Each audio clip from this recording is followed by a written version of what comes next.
Our next presenter coming to the stage, Lynn Severance. With her,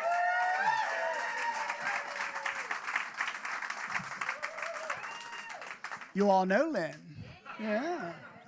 All right. With her presentation, Unfinished Business.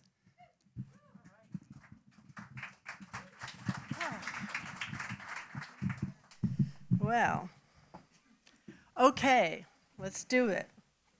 Let it rip.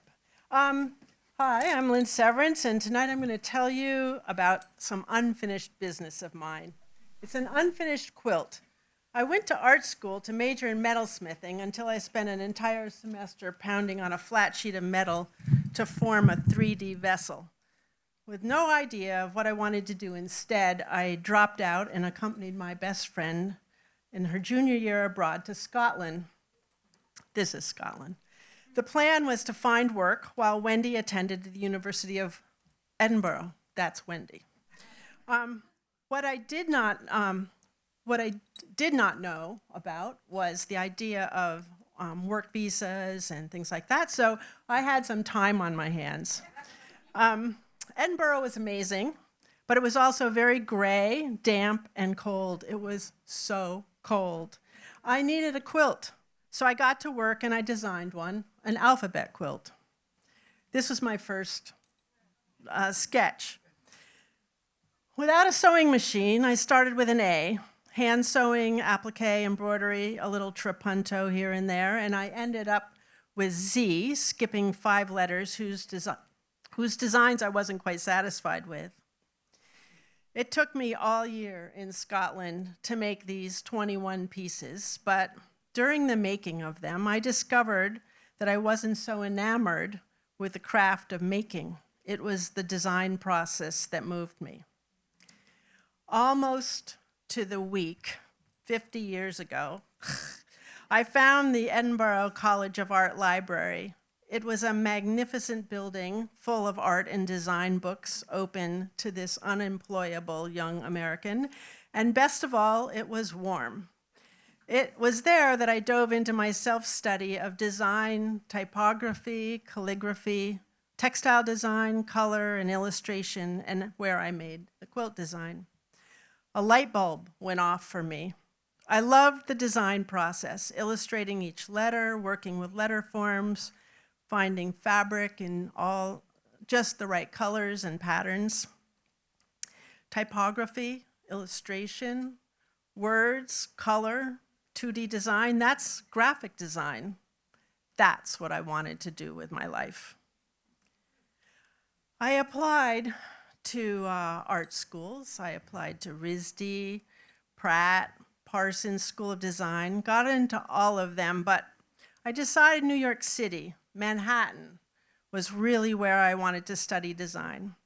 I rolled up the 21 quilt pieces, tied a big red ribbon around them, and used the quilt pieces as my portfolio to get into the communication design department at Parsons.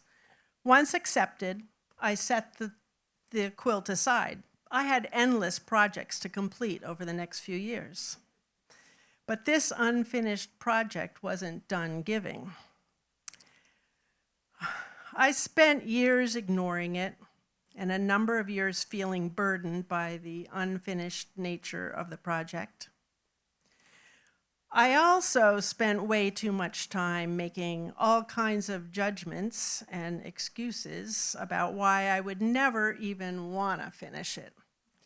Like, wasn't the design just too juvenile? I mean, I wanted to think I had developed a more sophisticated design sensibility. Or I had wanted a usable quilt, but these pieces had turned out to be complex and too fragile to stand up to daily use. Very impractical. Or how about this one? With my lack of experience, I hadn't included enough seam allowance in some of my pieces. How would they ever fit together into one big quilt as planned?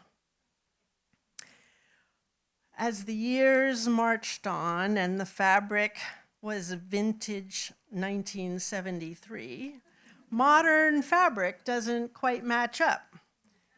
And since I wasn't satisfied with the designs for the missing letters, I started making lists of B, F, L, V, and W words to inspire better designs.